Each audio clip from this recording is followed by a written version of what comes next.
Abonnez-vous sur notre chaîne YouTube Kadhafi Moumoudi pour ne rien manquer. Les modalités d'encadrement et d'accompagnement de l'IGF à la CENI a fait l'objet de la rencontre entre l'inspecteur général des finances, chef de service Jules Alinguete et Denis Kadima, président de la CENI, ce mercredi 16 février 2022. Les deux personnalités ont eu un échange fructueux pour voir comment aplanir les vues sur ce que sera la mission de l'inspection générale des finances à la centrale électorale.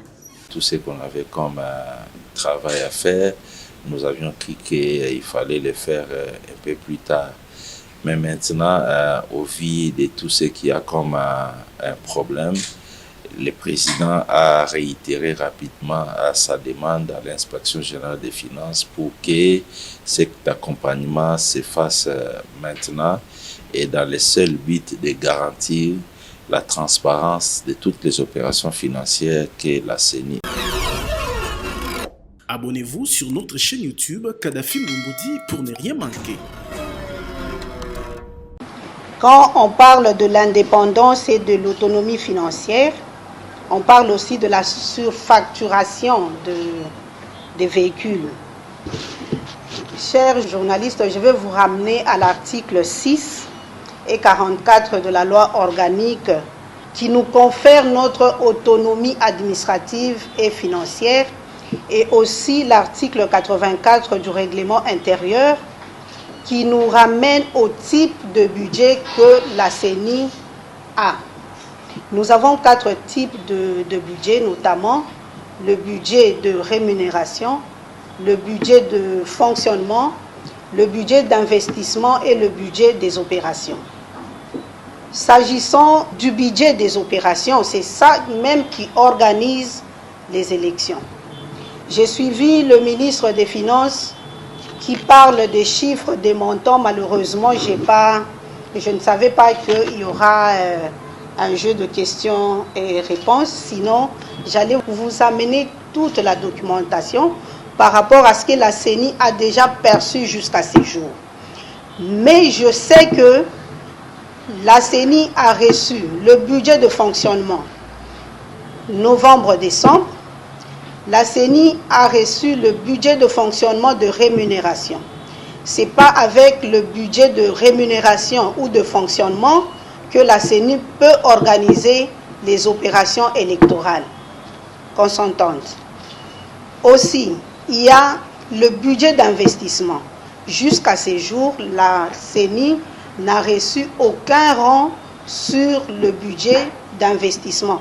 Vous pouvez comprendre, si vous voyez l'état actuel de notre bâtiment, ça vous renvoie déjà à ce que la CENI est en train de solliciter du gouvernement.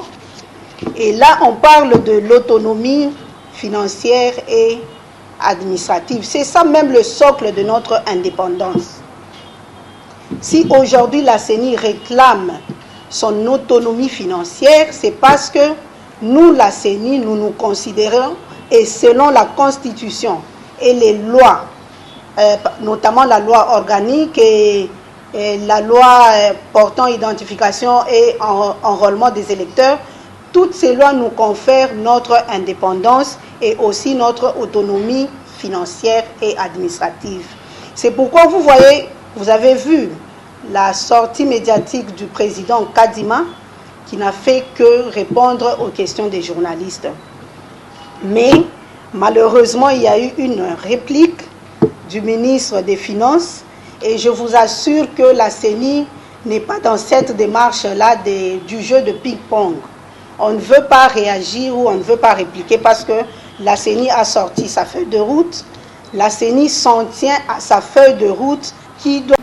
Quand on parle de l'indépendance et de l'autonomie financière, on parle aussi de la surfacturation des véhicules. Chers journalistes, je vais vous ramener à l'article 6 et 44 de la loi organique qui nous confère notre autonomie administrative et financière, et aussi l'article 84 du règlement intérieur qui nous ramène au type de budget que la CENI a. Nous avons 4 types de budget, notamment le budget de rémunération, le budget de fonctionnement, le budget d'investissement et le budget des opérations. S'agissant du budget des opérations, c'est ça même qui organise les élections. J'ai suivi le ministre des Finances qui parle des chiffres, des montants. Malheureusement, je ne savais pas qu'il y aura un jeu de questions et réponses. Sinon, j'allais vous amener toute la documentation par rapport à ce que la CENI a déjà perçu jusqu'à ce jour. Mais je sais que la CENI a reçu le budget de fonctionnement novembre-décembre. La CENI a reçu le budget de fonctionnement de rémunération. Ce n'est pas avec le budget de rémunération ou de fonctionnement que la CENI peut organiser les opérations électorales.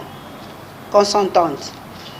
Aussi, il y a le budget d'investissement.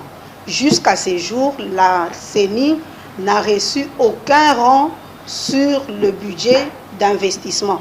Vous pouvez comprendre, si vous voyez l'état actuel de notre bâtiment, ça vous renvoie déjà à ce que la CENI est en train de solliciter du gouvernement. Et là, on parle de l'autonomie financière et administrative. C'est ça même le socle de notre indépendance.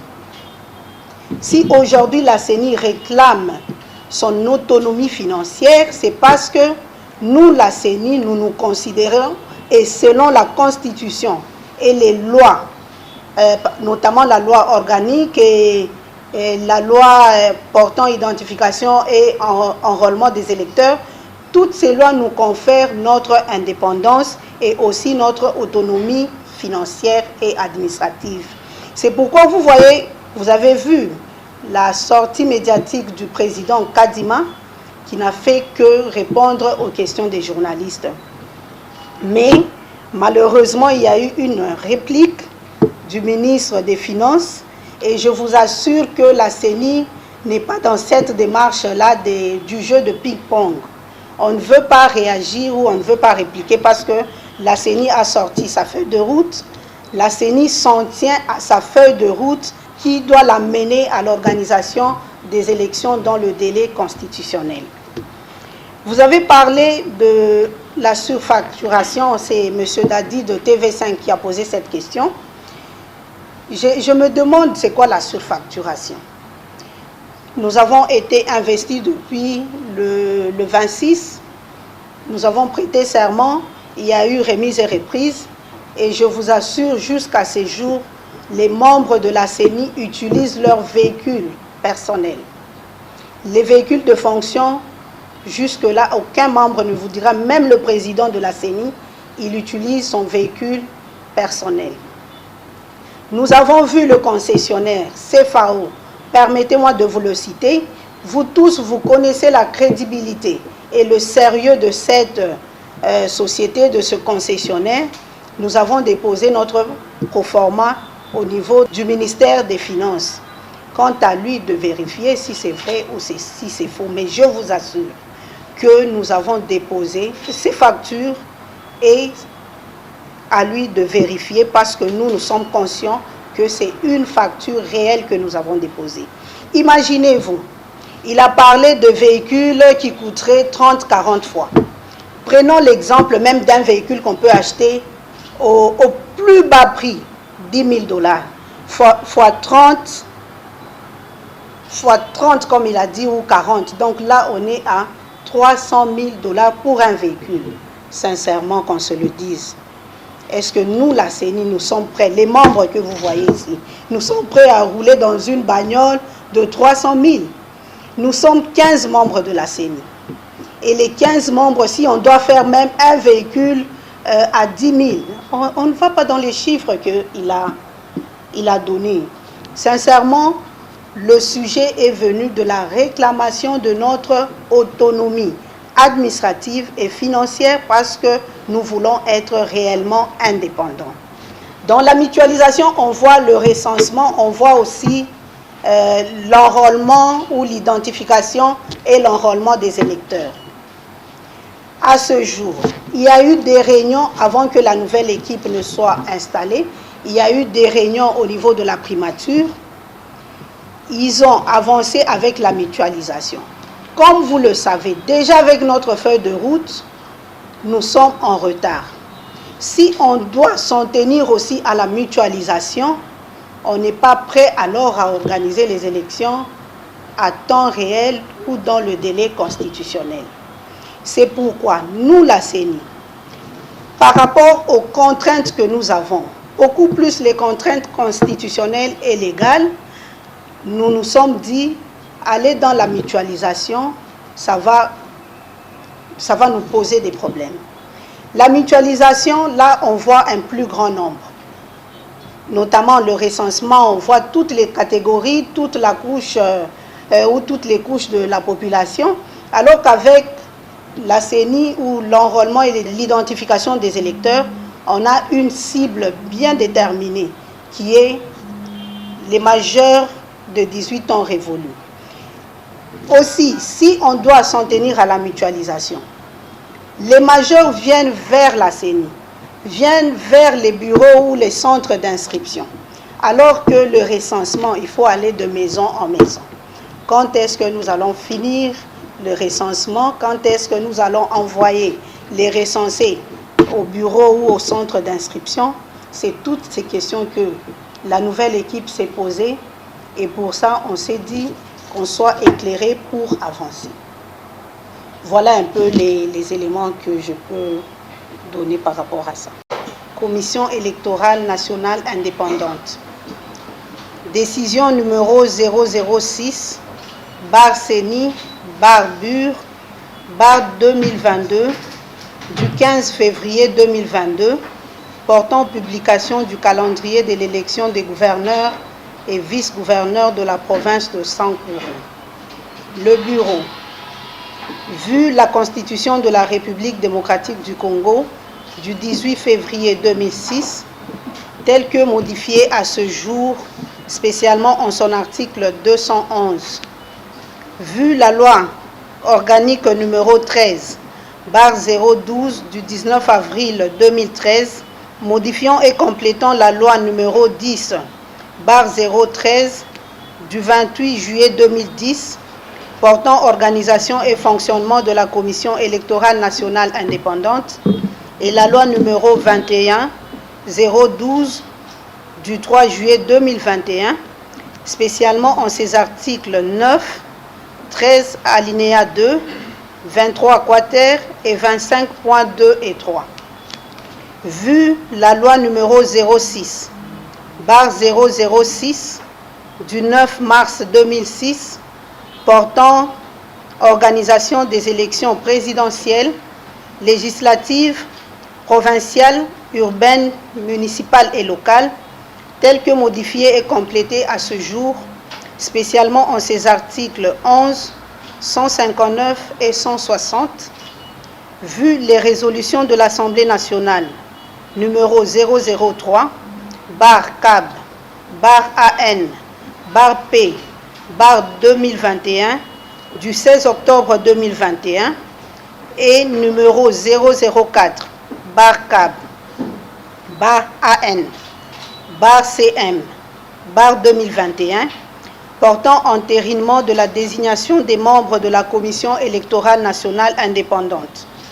Vu les ordonnances numéro 21, 084, du 22 octobre 2021, et numéro 21, 102, du 24 décembre 2021, portant investiture des membres de la Commission électorale nationale indépendante.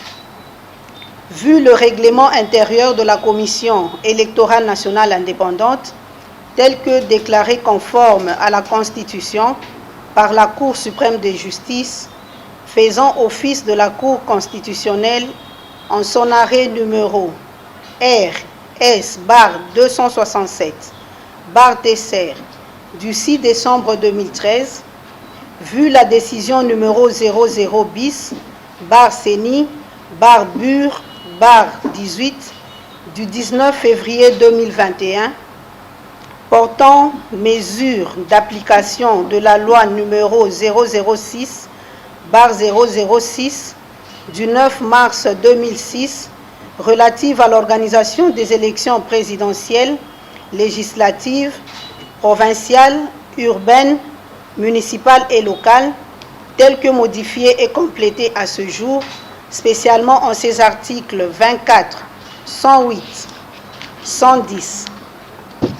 Considérant la lettre numéro 25, barre CAB, barre VPM, barre AOK, barre 121, barre 2022, du 5 février 2022, par laquelle le vice-premier ministre, ministre de l'Intérieur, Sécurité, Décentralisation et Affaires coutumières, a notifié le 7 février 2022 à la Commission électorale nationale indépendante la nécessité d'organiser l'élection des gouverneurs et vice-gouverneurs dans la province de Sankourou suite à l'arrêt sous cons 1676 rendu en défaveur de M.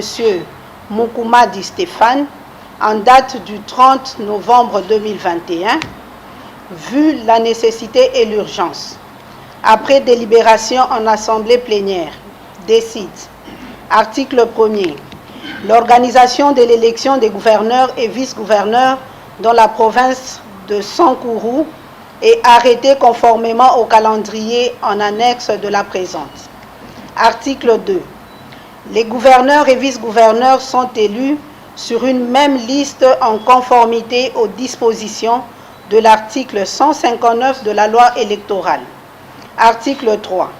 Les membres du bureau ayant l'inscription des candidats et le déroulement des scrutins dans leurs attributions, ainsi que le secrétaire exécutif national, sont chargés, chacun en ce qui le concerne, de l'exécution de la présente décision qui entre en vigueur à la date de sa signature. Fait à Kinshasa, le 15 février 2022, Kadima Kazadi Denis, président. Vous allez permettre que je donne les grandes lignes du calendrier. Ouverture du BRTC pour les dépôts de candidatures auprès de la représentation provinciale de la CENI à Lusambo. Ça se fera du 21 février 2022 au 6 mars 2022, soit pendant 14 jours. Le vote se déroulera le 16 avril 2022 et la publication définitive des résultats se fera le 2 mai 2022. Je vous remercie. Abonnez-vous sur notre chaîne YouTube Kadhafi Moumoudi pour ne rien manquer.